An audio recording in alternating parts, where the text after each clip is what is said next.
Hi, it's After Christmas Autism Girl. Welcome back to my channel. So it's Autism Awareness Day, and as such, I'm going to be doing a special video for the occasion. So yeah, my story in a nutshell. So as you know, I was diagnosed with epilepsy at age 4. I had non-convulsive seizures. They were like the staring type. No one could snap me out of. I had seizures until about age 16. And I still get kind of scared when I see flashing lights. Grade school years, I was left out a lot in school, but the teachers really liked me, and there was some bullying. But my grades are fine. We started homeschooling in high school, and I took some classes at Bayshore, and they let me walk with them because I'd been part of Bayshore for so long. That was very nice. The autism diagnosis came about age 15 or age 16. I was in 10th grade when I got the diagnosis. I was so overwhelmed because it didn't fit the picture of what I thought autism was. Horseback riding was very helpful at this time. Helped with my rhythm and my core. My body strength that I special bond with a horse named Athena.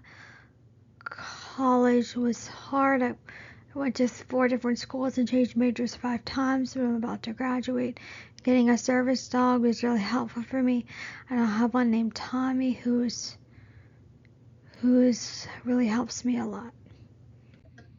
On Autism Awareness Day, why this day is so special to me. It's because people rally around me and wear blue. It's also a day we will ask questions and are more aware of autism. It's a wonderful thing. So I'm going to answering some questions that I think you might have for me, which obviously no one's asked me these questions recently, but I'm still going to answer them. How did I overcome social challenges? That's actually a question I get quite a bit in a roundabout way. How do I not struggle with social? Well, I do. I just don't struggle with it the same way that you would think I would. It took me a long time to get to a place where I could communicate with others well. I still don't do well in crowds or in large groups, but I do pretty well one-on-one now. It took a long time, a lot of work, and a lot of social therapy to get me there. So what does autism spectrum mean? I think autism is more like a circle than the more autistic, less autistic spectrum people think in their minds.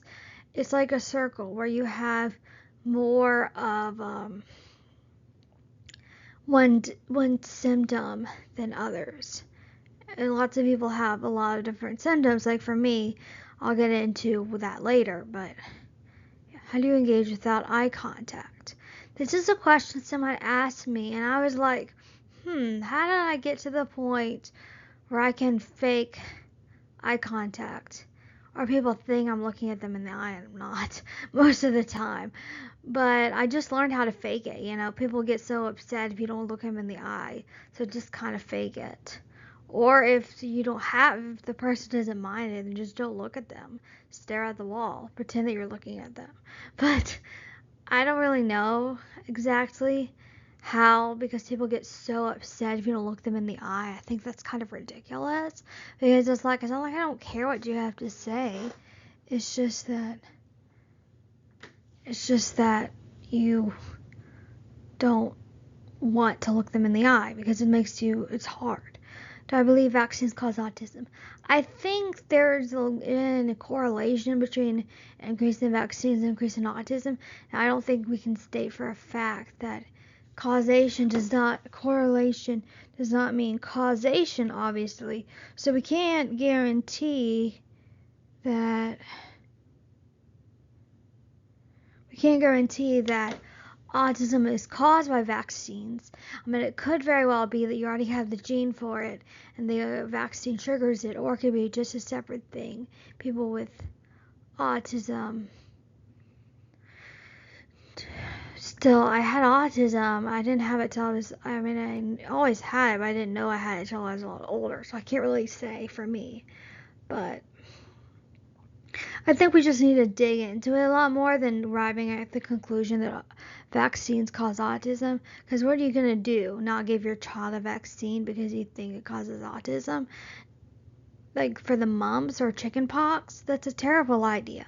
It's detrimental to your child's health. But if you believe it causes autism, then what do you do? I think we just got to be careful with that.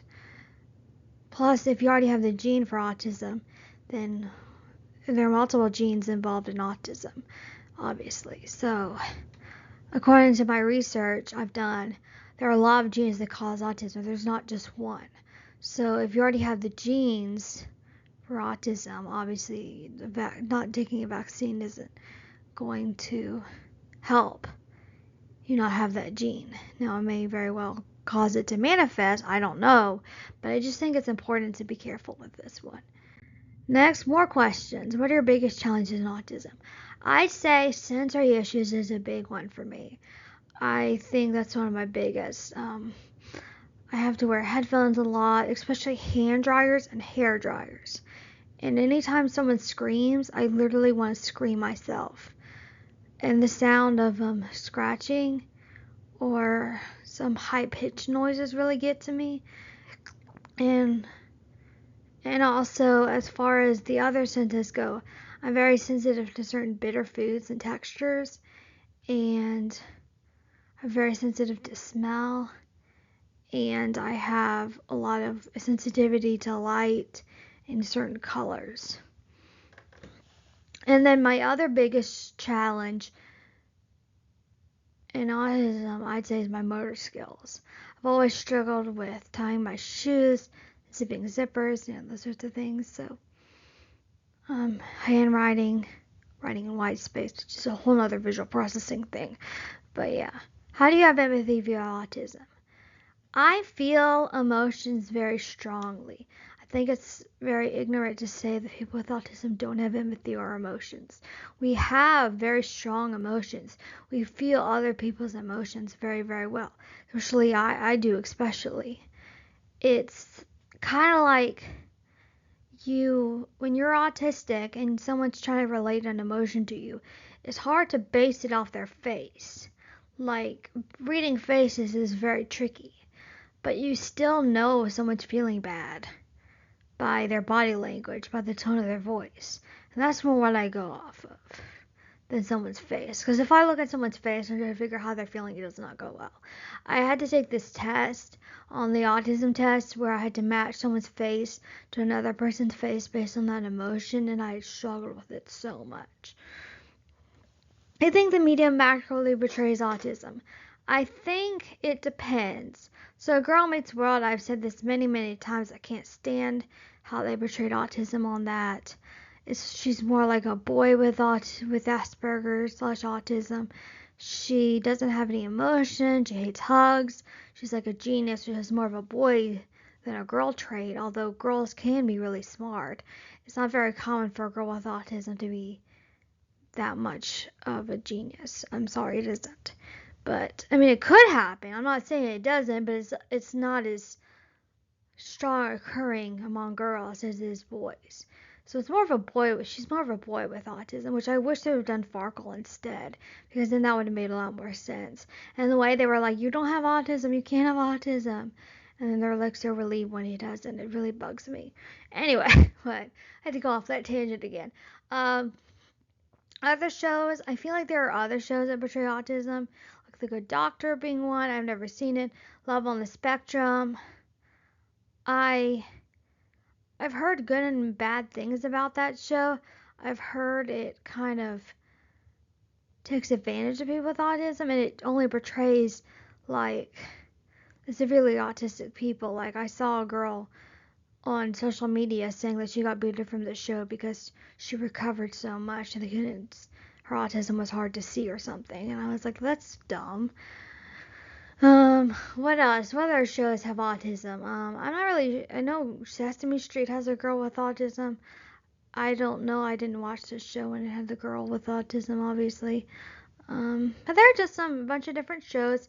I think they're fine. But I think it depends. So Girl Meets World obviously is a no-no for me. But there are lots of shows with autism, I'm sure, that a little more accurately portray it. Now, there are a lot of shows that where the character has an eidetic memory, or photographic memory, which not every person with autism has that sort of memory. Now, some do, but everyone does. I'm more of a pattern thinker with who's good at visual thinking. So anyway, what is your favorite books on autism? I love The Autistic Brain by Temple Grandin. I love um, Can I Tell You About Asperger's Syndrome? That's how I first learned about the type of autism I have. I do not like Girls and Asperger's. I think that book was very harmful. It was like a girl with autism book. So I was like, cool. But then it was like, it said things like you should try to fit in with the mainstream and stuff. And I was like, no. Part of being autistic is that you don't fit in. So that bugged me, but whatever. And then I love Asperger's. That's a really good one. So, and I haven't read some of Temple Grandin's other books. I'm in the middle of The Way I See It. Let you know how that one is. But anyway, even more questions. Why are girls so overlooked and underdiagnosed? Because most of the research was done on boys, so most of the things we have today are on boys. And also, girls are very more subtle in their traits than boys are. Boys will be more rambunctious. What is involved in the autism test? Well, it depends on your age. So for the one I did, I had to do some fine motor skill stuff. I had to learn a pattern that changed like every 4 cards. And then you also have to there's a computer part of the test. There's one of them we had to look at faces and identify the faces. I mentioned that one already. How does my service dog help me? Tommy helps me mostly with my sensory issues and protecting me in a crowd and alerting me when I feel anxiety or a panic and compressing me when I feel a panic. College with an autism diagnosis. Well, it's been quite a journey. I feel like one of the ways that helped was actually leaving my school union because I was treated very poorly by the disabilities guy there.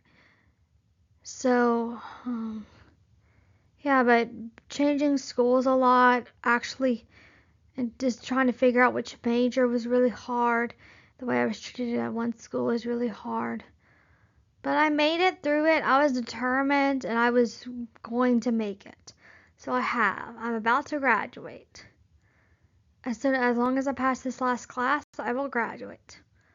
So that wraps it up for the special autism video. If you enjoyed it, please like, comment, subscribe, do all that fun stuff. See you next time. Bye.